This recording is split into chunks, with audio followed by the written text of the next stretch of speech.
તો 102 બેઠકો પર મતદાનની પ્રક્રિયા ચાલી રહી છે ત્યારે એ જાણી લેવું ખૂબ જરૂરી છે કે દેશના કયા કયા વિસ્તારોમાં મતદાનની આ પ્રક્રિયા અત્યારે થઈ રહી છે। ખાસ એ સમજી લો કે આજે પ્રથમ તબક્કાનું મતદાન છે અને તેમાં કુલ 21 જેટલા રાજ્યોનો સમાવેશ થાય છે।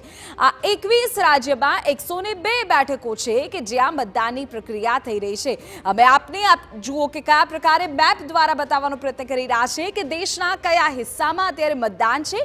જે રેડ એરિયા આપ જોઈ રહ્યા છો ત્યાં અત્યારે મતદાનની પ્રક્રિયા થઈ રહી છે અને એમાં દરેક રાજ્યની અલગ અલગ બેઠકોનો સમાવેશ થાય છે।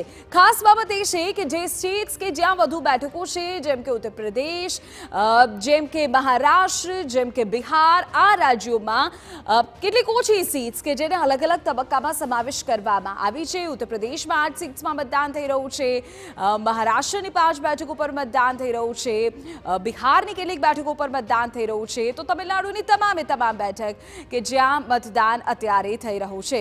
હવે એ સમજી લઈએ કે 2019નું આ જ 102 બેઠક ઉપર રિઝલ્ટ શું હતું।